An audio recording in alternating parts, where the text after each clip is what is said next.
대행사라고 하는 광고 대행사를 배경으로 한 드라마가 있었어요. 그 드라마의 여주인공은 지방대 출신으로 형편도 넉넉하지 않았어요. 그래서 말단 사원부터 시작을 했어요. 그런데 자기 자신의 커리어를 쌓기 위해서 남들보다 먼저 출근하고 남들보다 더 늦게 퇴근하면서 잠을 줄여가면서 일에 매진을 했어요. 냉혹하게 이를 데 없는 그 광고계에서 살아남으려면 늘 긴장해야 했고, 자기를 밀어내고 올라오는 사람들과 끊임없이 싸우고, 치열한 틈바구니 속에서 살아남기 위해서 하루하루를 온 힘을 다해 밀어붙여야 했죠. 그녀는 모든 열정과 시간을 쏟아내면서 달려왔어요. 그 치열한 시간들이 쌓여서 마침내 회사 안에서 사장의 자리까지 올라서게 됐어요. 뿐만 아니라 광고계에서 그녀의 이름만 대면 누구라도 알 수 있는 그 분야에 가장 영향력 있는 사람 중 한 명으로 불릴 만큼 그 정점에 서게 되었습니다. 그러나 정작 그 성공의 정상에서 그녀가 마주한 것은 최고의 기쁨이나 최상의 만족이 아니었어요. 오히려 반복되는 긴장 속에서 늘 행여 내가 뒤처질까봐, 내가 못 따라갈까봐, 또 누가 나를 앞질러 갈까봐, 이런 긴장 속에 살아온 탓에 수면제 없이는 몇 시간도 잠을 이루지 못할 정도로 지친 마음을 붙들기 위해 정신과 상담을 받아야만 했지요. 세상이 보기에는 성공인데 그 성공 속에서조차 마음은 무너져 있었던 거예요. 사랑하는 성도 여러분, 세상을 바라보면 끝없이 달려야 하고, 세상을 의지하면 잠시 얻는 성취 속에서도 마음은 편하지 않아요. 아무리 높이 올라가도 영혼은 여전히 목마를 뿐이에요. 그러나 하나님을 의지하면 달라져요. 사람의 평가에 흔들리지 않고, 환경의 소리에 무너지지 않고, 내 힘으로 버티던 삶에서 하나님이 붙드는 삶으로 변화되게 됩니다. 아멘. 겉은 여전히 바쁘고 치열해도 그 속에서는 흔들리던 마음이 고요해지고, 그리고 무너졌던 심령에 다시 숨이 들어오기 시작합니다. 아멘. 이것이 세상에 줄 수 없는 하나님이 주시는 평안이죠. 아멘. 이 세상은 우리에게 계속 더 뛰라고, 더 버티라고, 더 올라가라고 요구합니다. 겉으로는 성공해 보이지만 속에서는 갈증이 깊어지고 마음은 점점 메말라가는 것이 우리의 현실일 때가 얼마나 많은가요? 그런데 사랑하는 성도 여러분, 오늘 본문에도 바로 그런 모습의 사람이 있죠. 겉으로는 블레셋을 이기고 큰 승리를 거두었지만 그 속에서는 목이 말라 쓰러지기 직전까지 내몰린 그 한 사람. 사람들은 그 모습을 보지 못했지만 하나님은 그의 깊은 갈증을 알고 계셨죠. 그 사람이 바로 오늘 본문의 삼손이에요. 삼손이 여우들을 불 붙여서 블레셋 밭에 풀어놓아 곡식과 포도주와 감람나무를 싹 불태워버렸어요. 그리고 블레셋 사람들도 몇 쳐 죽였어요. 이를 알게 된 블레셋 사람들이 삼손에게 보복을 하려고 들끓기 시작을 했어요. 그리고 이제 그들은 이스라엘을 치려고 몰려왔죠. 그런데 이스라엘 사람들이 그 광경을 보고 두려움에 떨었어요. 이제 유다 사람들이 쳐들어온 블레셋 사람들에게 너희가 어찌하여 우리를 치려고 하느냐고 물었어요. 그랬더니 그들이 삼손이 우리에게 한 것을 그대로 행하려고 왔다라고 말을 합니다. 그렇다면 이 말을 듣고 이스라엘 사람들이 어찌된 연유이기에 이렇게 쳐들어왔고 삼손이 너희에게 무엇을 했기에 이렇게 쳐들어왔느냐고 물어야 하잖아요. 근데 묻지 않아요. 오직 블레셋이 두려워서 삼손을 그냥 넘겨주는, 즉 다시 말해서 블레셋이 자기들을 치지 않겠다는 조건으로 삼손을 넘겨준 것으로 조용히 무마하려고 합니다. 그런데 우리는 성경을 읽으면서 이스라엘 사람들의 행동이 이해가 가지 않아요. 자기 민족이면서 자기의 영웅인 삼손을 내어주기로 한 것이, 그러나 이들에게 있어 블레셋에 대한 두려움이 너무 컸어요. 그들은 자기 뒤에 계시는 하나님의 존재하심을 인지하지 못하고 있었기 때문에 이런 행동을 했던 겁니다. 이것이 바로 두려움이 만드는 영적 어두움이에요. 영적 어두움이 몰려오면 우리는 하나님을 온전히 바라보지 못하고, 그리고 사람은 항상 더 강해 보이는 쪽으로 마음이 기울어집니다. 우리가 믿음을 놓치는 순간 바로 이런 현상이 일어납니다. 세상이 더 커 보이고 문제만 크게 느껴지고 사람들의 시선은 더 따갑게 느껴지기만 하고 지켜야 할 말씀도 잊어버리고 그리고 하나님께서 주신 자리마저 버겁게 느껴질 뿐이죠. 그러나 사랑하는 성도 여러분, 아무리 세상이 강해 보여도 그 세상이 우리의 미래를 결정하지 않아요. 블레셋의 강함이 두려워서 삼손을 내어준 이스라엘 백성들처럼 우리도 세상이 주는 두려움에 떨리면 하나님이 주신 축복과 믿음의 자리를 스스로 내어줍니다. 얼마나 미련한가요? 그러나 우리를 지키시는 분은 세상이 아니라 하나님이시라는 것. 아멘. 놀랍도록 큰 권능으로 우리의 걸음을 인도하시는 하나님보다 더 큰 권세는 없습니다. 이런 하나님의 권세를 깨닫지 못한 이스라엘 백성들은 무려 3,000명, 얼마나 많은 숫자인가요? 300명이 몰려와도 그 삼손 하나를 못 데려갈까봐 어마어마한 3,000명이라는 사람들이 몰려와서 삼손을 블레셋에게 넘기려고 왔습니다. 그래놓고 기껏 한다는 말이 블레셋이 우리를 다스리고 있는 줄 모르느냐? 어찌하여 그들의 심기를 건드려 놓았어? 그때 삼손이 그들에게 당당하게 말합니다. 그들이 나에게 악을 행한 대로 나도 그대로 갚았노라. 그런데도 불구하고 이스라엘 백성들은 삼손을 잡아다가 블레셋 족속들에게 넘겨주겠다고 하지요. 그런데 삼손이 자기 종족들에게 하는 말이 다른 말이 아니에요. 너희들이 나를 치지 않겠다고 약속해. 이건 무슨 말일까요? 삼손이 블레셋 족속을 상대할 힘이 없어서 스스로 자기 족속들에게 붙들림을 당하는 것일까요?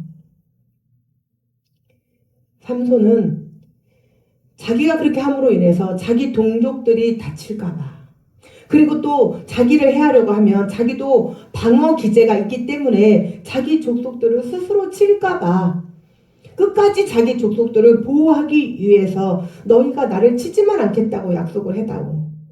그러면 내가 너희에게 묶여줄게. 그리고 끝까지 자기 동족들이 상하지 않도록 지켜줬어요. 그런데 그때 여호와의 영이 삼손 위에 갑자기 임하셨죠. 인간의 배신으로 올가맨 그 결박을 하나님의 은혜는 불탄 삼줄처럼 힘없이 풀어버리셨어요.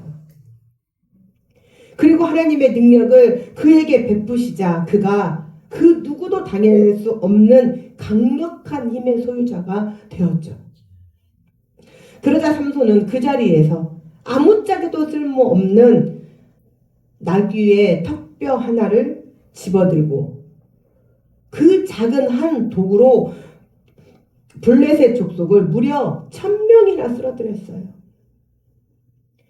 아무 가치 없이 쓸모없는 이 작은 뼈 조각 하나가 하나님의 능력이 임하시니 그것은 그 어떤 것도 상대할 수 없는 전쟁의 무기가 되었고 하나님의 권능의 도구가 되었어요. 이처럼 하나님의 강력한 성령의 권능이 함께 하시면 그것이 사람이든 도구든 환경이 아무리 불리해도 세상에 그 어느 누구도 주님을 대적할 수 없도록 하셨어요. 또 하나님께서는 삼손에게 주셨던 그 승리의 능력을 신약의 십자가에서 완전히 드러내어 주셨습니다.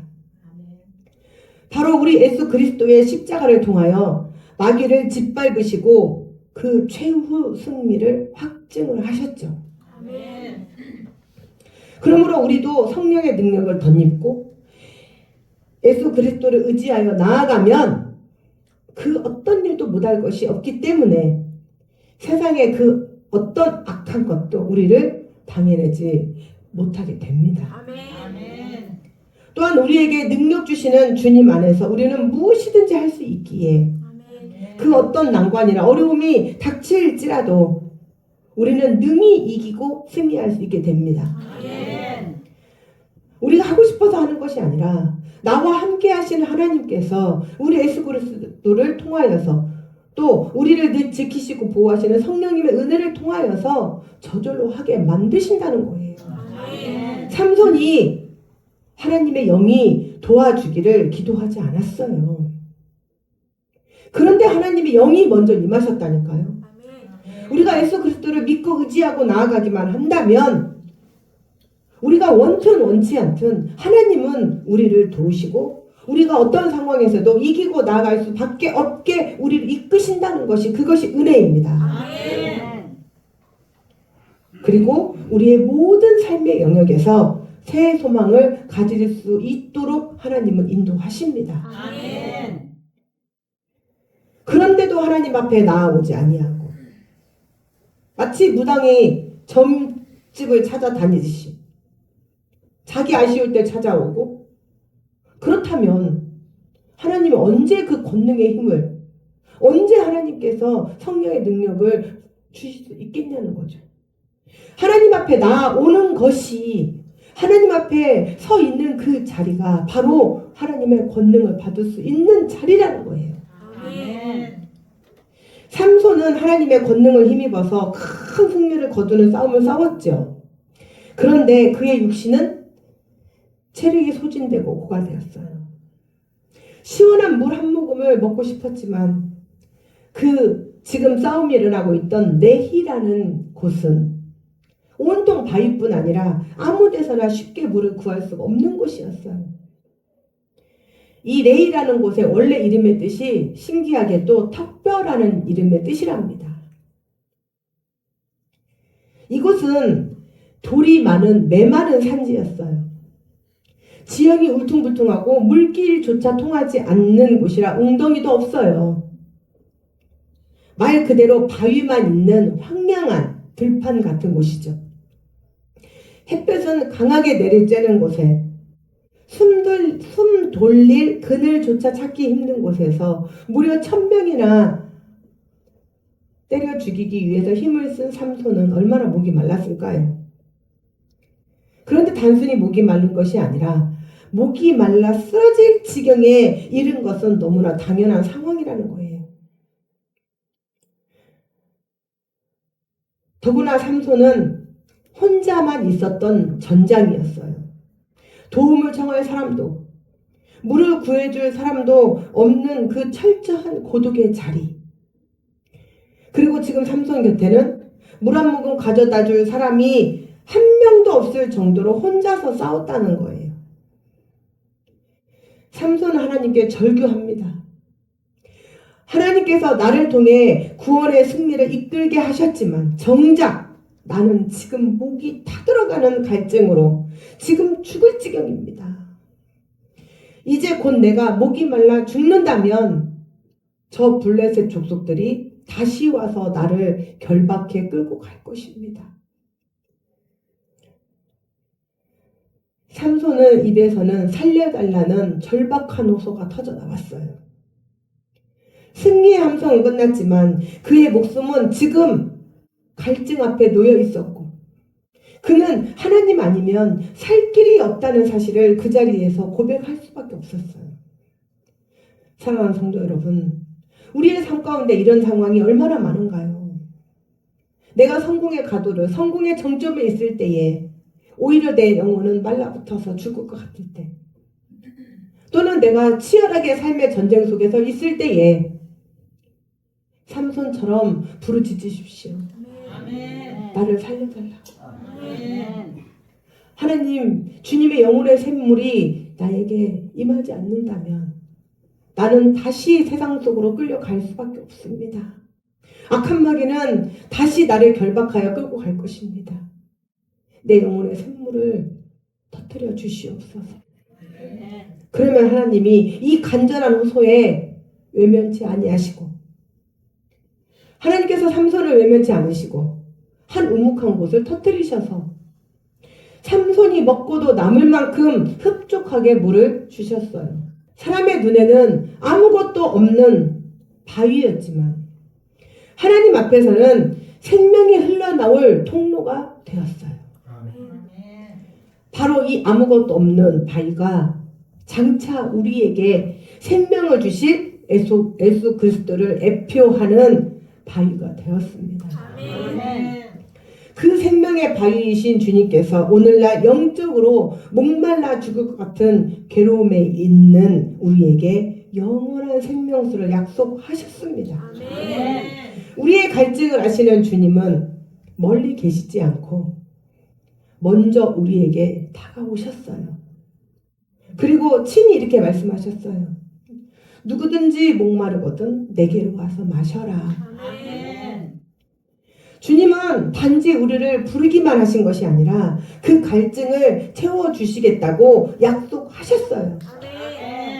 요한복음 4장 14절 말씀에 내가 주는 물을 먹는 자는 영원히 목마르지 아니하리니 내가 주는 물을 마시는 자는 그 속에서 영생하도록 솟아나는 샘물이 되리라. 이 약속은 일시적인 위로가 아니라 죽어가던 영혼을 다시 살려내는 하나님의 생명입니다. 그리고 주님은 거기서 멈추지 않으셨어요. 더 큰 은혜를 허락하셨어요. 요한복음 7장 38절에 나를 믿는 자는 성경에 이런 것 같이 그 배에서 생수의 강이 여러분 해보세요. 그 다음 말씀 해보세요. 흘러나리라. 다 같이 나를 믿는 자는 성경에 이런 것 같이 그 배에서 생수의 강이 흘러나리라. 약속하셨습니다. 아멘. 주님이 주시는 생수는 우리 안에 고여있는 물이 아닙니다. 우리 안에 흘러넘쳐 우리의 삶을 새롭게 하시는 은혜입니다. 여러분 울부짖으십시오. 하나님 앞에 달라고 부르짖으십시오. 그러면 여러분 안에 여러분의 삶에 생수가 흘러나옵니다. 여기에서 말씀하신 샘물과 같은 생수란 우리 인생들이 영적인 기갈에 빠질 때 그것을 해소시켜 줄 만한 온갖 영적인 축복을 말하는 것인데 그 영적인 축복은 막혀있던 기도가 풀어지고 잃어버렸던 평안이 돌아오고 말씀이 다시 힘이 되고 성령이 담대함으로 회복되는 것 그리고 마지막 구원의 기쁨이 샘솟아 솟아나는 것 그래서 천년의 갑절을 살지라도 내 안에 기쁨이 없으면 아무 유익이 없다는 것이 내 안에서 그 말씀이 깨달아지고 그리고 내 안에서 항상 기뻐하라는 참된 기쁨이 내 얼굴을 통해서 내 삶을 통해서 하나님께서 주시는 기쁨이 솟아나면 내가 변하면 내 주위가 변하고 내 삶이 변하면 내 생활이 변하고 사회가 변합니다. 자, 옆에 분들에게 샘 솟는 기쁨이 흐르시기를 축복합니다. 같이 인사하시기 바랍니다. 샘 솟는 기쁨이 흐르시기를 축복합니다. 네. 자, 자기한테 합시다. 샘 솟는 기쁨이 넘치기를 축복합니다. 네. 나부터 하면 됩니다. 나부터.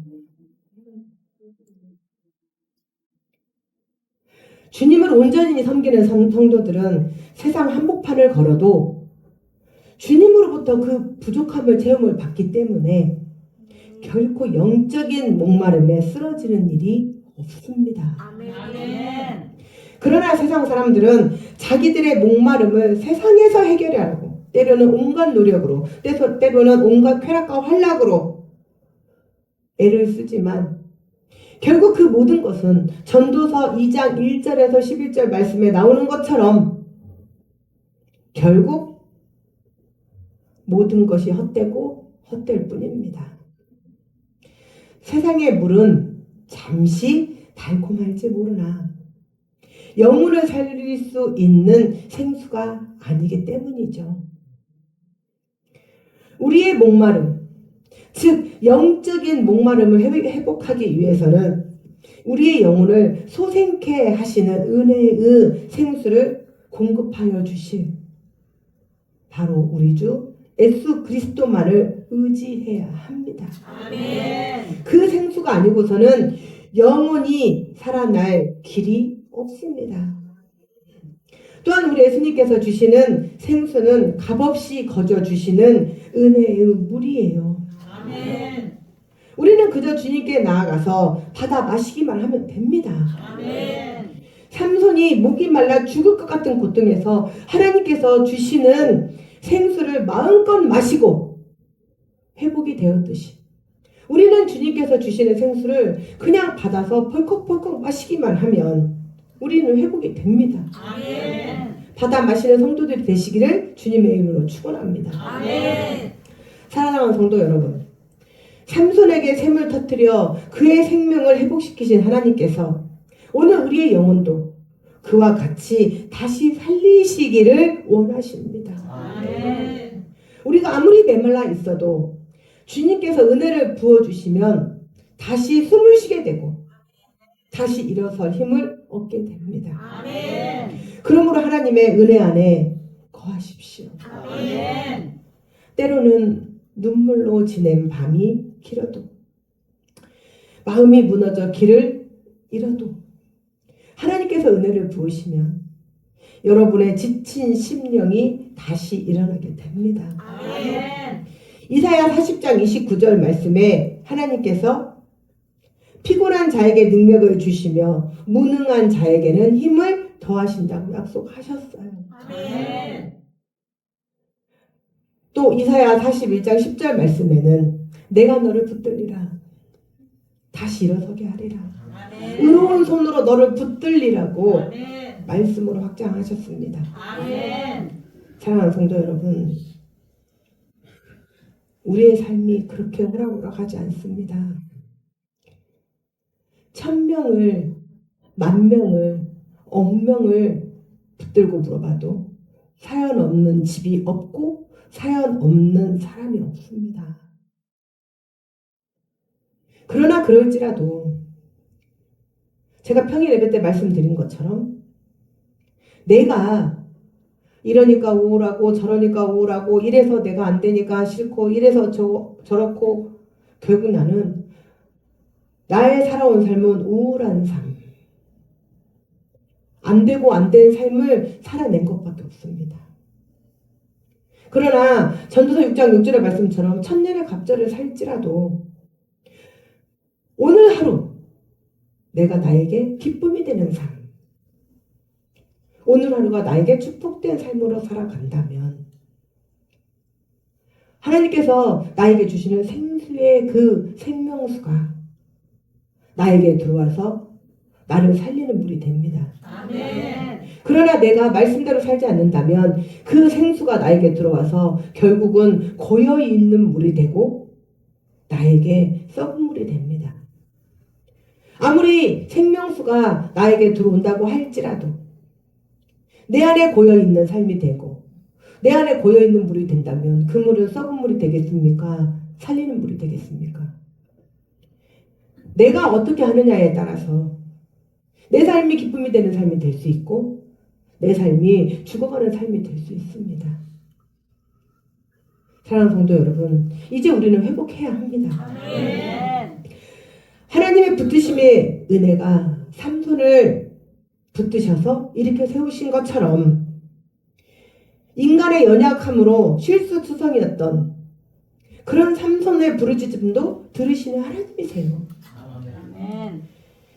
삼손이 하나님의 마음이 합한 자가 아니었음을 우리는 성경을 통해서도 다 알 수 있습니다. 그런 하나님은 그의 작은 신음까지도 들으시고 그리고 그의 필요를 채우신 분이십니다. 아멘. 사랑하는 성도 여러분, 우리 하나님은 그런 하나님이십니다. 아멘.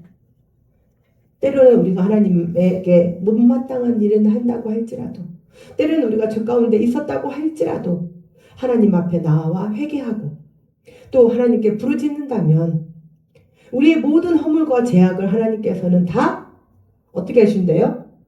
우리의 죄가 주홍빛같이 붉을지라도 우리의 모든 죄를 어떻게 해주신대요? 없게 해주신다고 하셨어요. 그리고 우리를 눈과 같이 희게 만들겠다고 하셨습니다. 아멘. 이것이 하나님의 언약입니다. 아멘. 우리가 하나님의 마음에 들 때만 하나님은 어화둥둥 내 새끼 이렇게 이쁜 내 자식이 아니라 우리 모든 악한 것도 용서하시고 붙드시는 하나님. 아멘. 바로 오늘 삼손의 그 하나님에 합당하지 않음.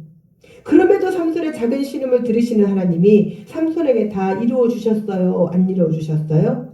이루어 주신 것처럼 우리를 이루어 주시겠다는 거예요.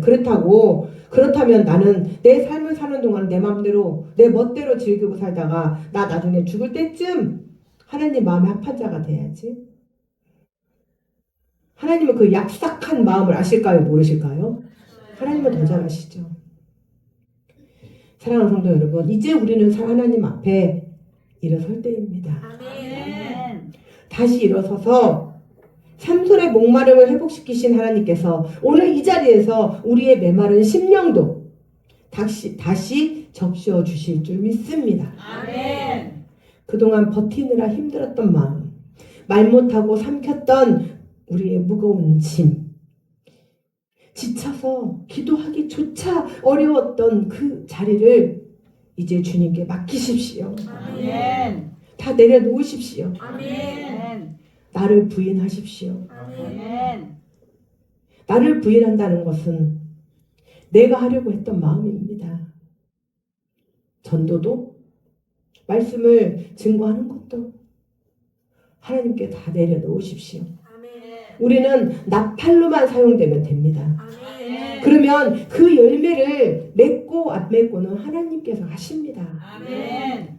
내가 하나님께 온전히 나를 부인하게 되었을 때에 그때에 내 안에 회복이 일어납니다. 아멘.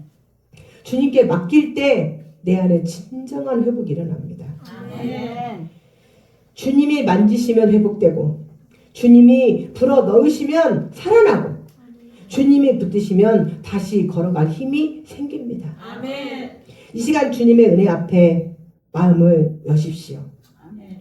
우리 안에 끊겼던 생수가 다시 흐르게 하시고 아멘. 꺼져가던 불씨가 다시 타오르게 하시고 아멘. 무너졌던 심령이 다시 서게 하는 그 하나님의 은혜 안에 들어오시고 구하십시오. 아멘. 사랑하는 성도 여러분, 이제 우리 회복해야 되지 않겠습니까? 아멘. 언제까지 이렇게 사셔야 하겠습니까? 우리 다시 살아야 합니다. 아멘. 다시 믿음으로 서야 합니다. 아멘. 내가 회복되고 가정이 회복되고 사회가 회복되어야 합니다. 아멘. 오늘 이 시간 그 회복이 시작되는 이 예배가 되시기를 주님의 이름으로 축원합니다. 아멘. 주님이 여러분을 붙드시고 아멘. 주님이 여러분을 새롭게 하시고 아멘. 주님의 생수가 여러분의 영혼 깊은 곳까지 흘러 넘치게 하시기를 주님의 이름으로 축원합니다. 아멘. 이 시간 내가 주님 앞에 서겠다고 주님의 은혜 안에 들어오겠다고 결단했을 때 하나님은 우리와 지금 약속하십니다. 내가 너를 도우리라. 아멘. 이제 여러분의 무너진 삶이, 여러분의 무너진 가정이, 여러분의 무너진 모든 것들이 회복되는 역사가 일어나기를 주님 앞에 간구하고 축복합니다. 아멘. 이 시간 두 손을 번쩍 드시고 너를 도우겠다는 그 하나님 앞에 나아가도록 하겠습니다.